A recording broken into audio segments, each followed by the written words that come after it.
Hello everyone. हम जो है अब आज के इस टॉपिक में जो है कॉस्ट अकाउंटिंग पढ़ेंगे। कल हमने फाइनेंशियल अकाउंटिंग किया था। अब हम जो है करेंगे meaning of cost accounting and cost accountancy. सबसे पहले हम करेंगे कॉस्ट अकाउंटिंग क्या होता है।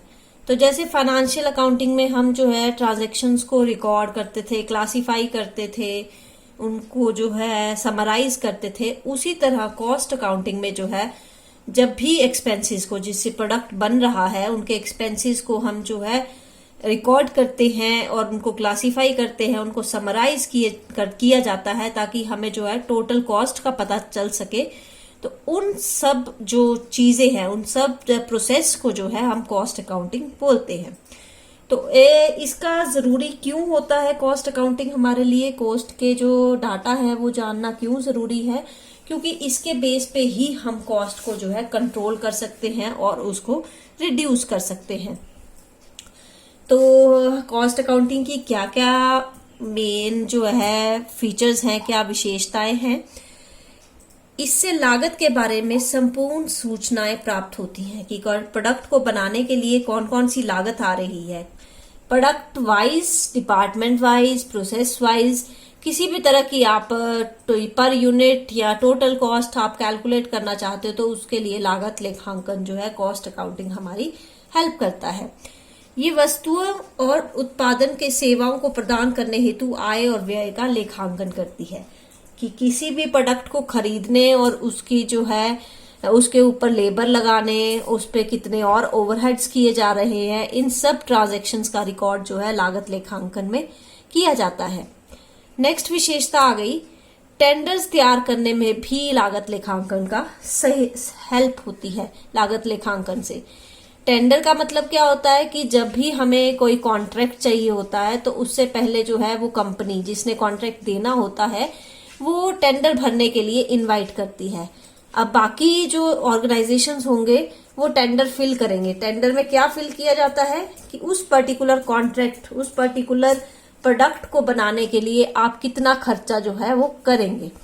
तो वो खर्चा, एस्टिमेटेड खर्चा जानने के लिए भी हमें कॉस्ट अकाउंटिंग की जरूरत जो है पड़ती है। नेक्स्ट फीचर आ गया, वस्तुओं, प्रक्रियाओं और विभागों की उत्पादन लागत को नियंत्रण करने में भी जो है कॉस्ट अकाउंटिंग हमारी हेल्प करता है। जैसे इसमें हम पढ़ेंगे product wise cost per unit, या फिर प्रोसेस वाइज या डिपार्टमेंट वाइज कितनी कॉस्ट आ रही है। तो कौन सा डिपार्टमेंट एफिशिएंट काम कर रहा है, कौन सी प्रोसेस एफिशिएंटली काम कर रही है, इस चीज का पता भी जो है हमें लागत लेखांकन से लगता है। नेक्स्ट फीचर आ गया, लागत लेखांकन वित्तीय लेखांकन की सहायक भूमिका में है। वित्तीय लेखांकन यानी कि फाइनेंशियल अकाउंटिंग वो तो हर एक कंपनी के लिए मैंडेटरी होता ही है, लेकिन लागत लेखांकन जो है वो मैंडेटरी नहीं है, बनाना जरूरी नहीं है, पर फिर भी फाइनेंशियल अकाउंटिंग में हेल्प करने के लिए जो है कॉस्ट अकाउंटिंग की जरूरत पड़ती है। इसलिए बड़े बड़े ऑर्गेनाइजेशंस जो होते हैं उन्होंने कॉस्ट अकाउंटिंग को भी अपने जो मेमोरेंडम है उसमें नेसेसरी कर दिया है। बजटरी कंट्रोल और स्टैंडर्ड कॉस्ट द्वारा उत्पादन लागत को नियंत्रित करने में सहायक। ये बजटरी कॉस्ट और स्टैंडर्ड कॉस्ट जो है ये लागत लेखांकन, कॉस्ट अकाउंटिंग की ही टेक्निक्स हैं और इन टेक्निक्स का यूज करके जो है हम अपनी कॉस्ट को, प्रोडक्ट की कॉस्ट को जो है वो कम कर सकते हैं। और लास्ट फीचर आ गया, लागत लेखांकन प्रबंधकीय कार्यों और प्रबंधकीय निर्णयों में सहायक होता है। आपके अकाउंटिंग की एक और ब्रांच है मैनेजमेंट अकाउंटिंग, जिसमें जो है मैनेजरियल डिसीजंस लिए जाते हैं, प्लानिंग की जाती है। तो वो प्लानिंग करने के लिए, डिसीजन मेकिंग प्रोसेस के लिए जो है लागत लेखांकन की जरूरत पड़ती है, क्योंकि डिसीजन लेना है तो उसके लिए आपको कॉस्ट रिलेटेड डाटा भी चाहिए और वो कॉस्ट रिलेटेड डाटा जो है आपको कॉस्ट अकाउंटिंग से ही मिलेगा। ये थे फीचर्स कॉस्ट अकाउंटिंग के। नेक्स्ट टॉपिक आया आपका, cost accounting is whether a science और एन आर्ट, कि लागत लेखांकन क्या एक विज्ञान है या एक कला है। विज्ञान का मतलब होता है ऐसे सिद्धांत जो कि पूरे यूनिवर्स में जो है सेम रूप से माने जाते हैं। मतलब आप अगर साइंस की बात करो तो H2O जैसे यहाँ एग्जाम्पल दिया है, वाटर को बोलते हैं।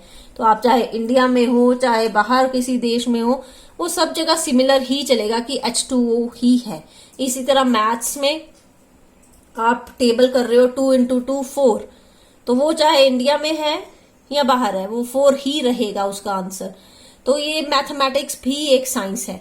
उसी तरह कॉस्ट अकाउंटिंग को भी एक साइंस माना जाता है, परंतु ये जो है बाकी साइंसेस की तरह जैसे फिजिक्स केमिस्ट्री की तरह पूर्ण रूप से साइंस नहीं मानी जाती है, क्योंकि इसके सिद्धांत जो हैं वो हमारे कंट्री टू कंट्री या पर्सन टू पर्सन जो है वो वेरी कर सकते हैं।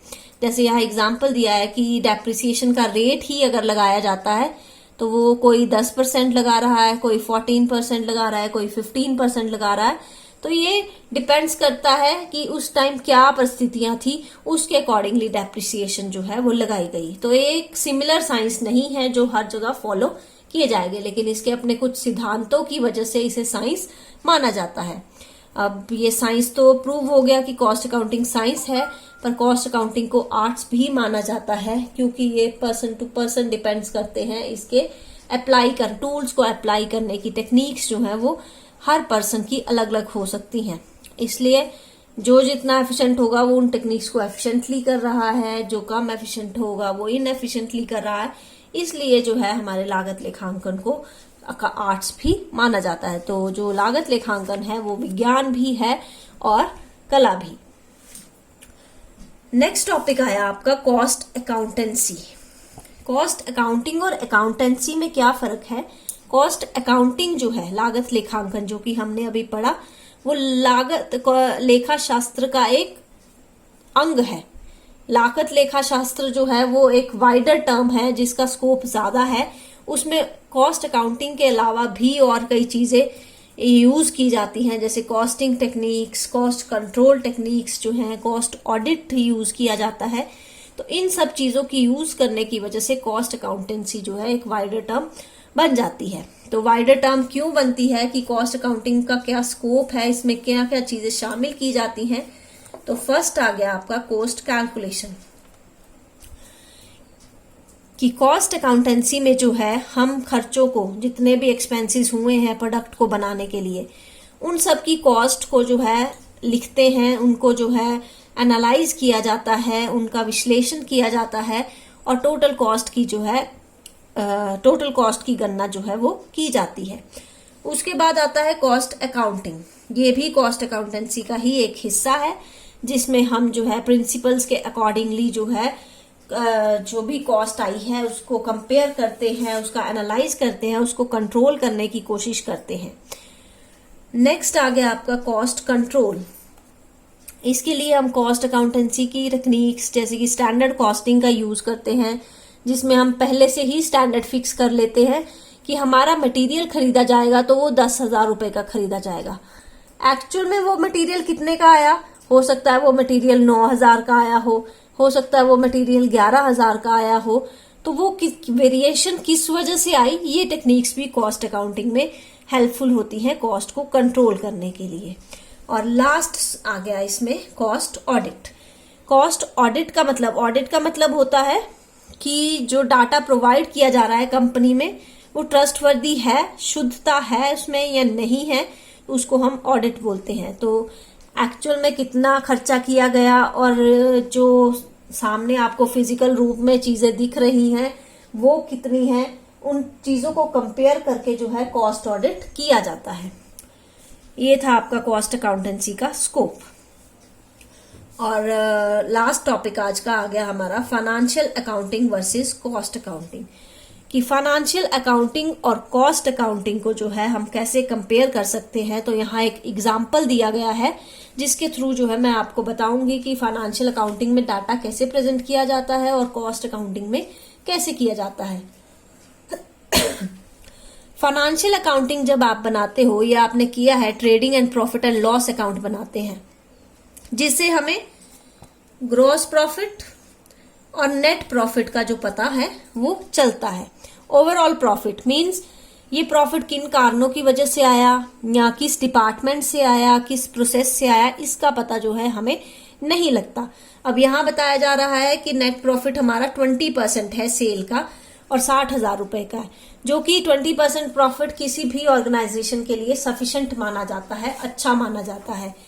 लेकिन ये 20% प्रॉफिट एक्चुअल में प्रोडक्ट वाइज कितना प्रॉफिट आया, ये एग्जांपल मैंने कल भी आपको दिया था कि जैसे 4 डिपार्टमेंट थे, उसमें एक लॉस में चल रहा था, तो ये डाटा हमें जो है कॉस्ट अकाउंटिंग में मिलता है। जैसे यहाँ पे एक कॉस्ट शीट बनाई है जो कि प्रोडक्ट वाइज 3 प्रोडक्ट बना रहा है कंपनी, ए प्रोडक्ट, बी प्रोडक्ट और सी प्रोडक्ट। इसमें मटेरियल इतना इतना खर्च किया गया, लेबर इतनी, एक्सपेंसेस इतने, फैक्ट्री में जो खर्चे किए गए, ये कॉस्ट शीट का एक्चुअल में परफॉर्मा है। कॉस्ट शीट हम बाद में पढ़ेंगे कैसे बनती है, मैं इसमें जस्ट बता रही हूं, ये एंड रिजल्ट हम लेते हैं।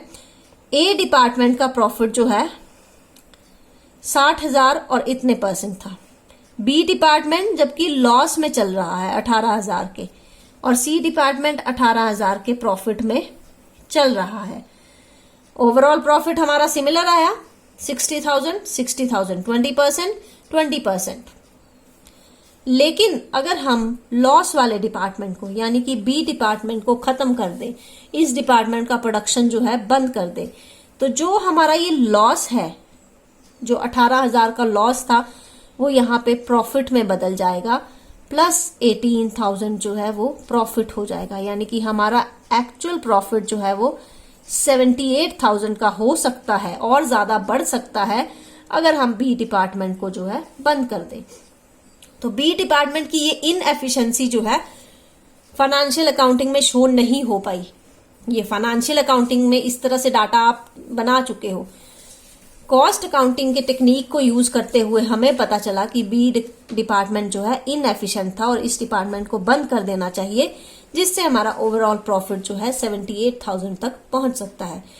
तो प्रोडक्ट वाइज या डिपार्टमेंट वाइज जो है, जब हमने डाटा क्लैरिफाई किया कॉस्ट अकाउंटिंग में, जो कि फाइनेंशियल अकाउंटिंग में नहीं हुआ था, तो उस डाटा से हमें ये पता चलता है कि कंपनी अपने प्रॉफिट को जो है इंक्रीज कर सकती थी। इस चीज का पता हमें फाइनेंशियल अकाउंटिंग में नहीं लगेगा। तो ये था कंपैरिजन।